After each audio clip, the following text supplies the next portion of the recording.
Now what I'd like to do is show you how you can find how many terms there are in this sequence. Our last term happens to be 3072.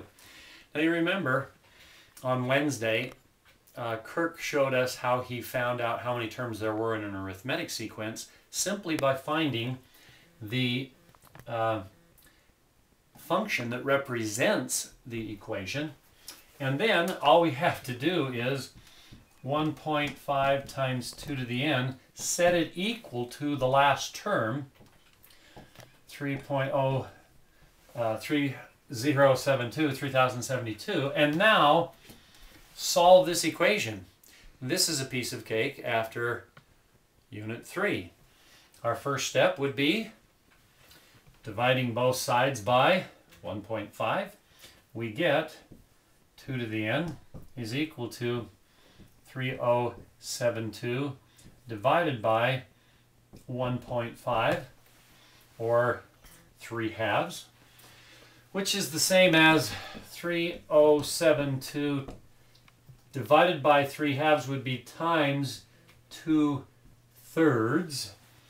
So we can, 3 goes into there once, 3 goes into there 1024, and that times 2 gives us 2 to the n is equal to 2048.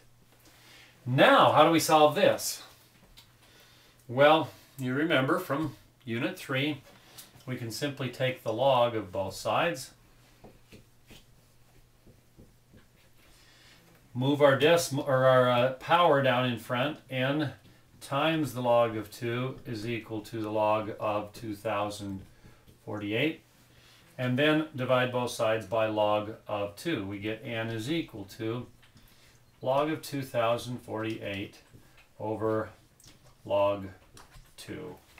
And you can do that on your calculator or your spreadsheet, or you could actually go back to this 2 to the n equals 2048 and do this by hand. You could say 2 to the first is 2, to the second is 4, 8, 16, 32, 64, 128, 256, 512, 1024. I need my toe up here. 2048, so n is equal to 11, which is what you'd get if you did that on your calculator. So that is how you go about finding how many terms there are in a sequence. First of all, you find a function that represents the sequence, set that function equal to the last term, and solve for the variable. That simple.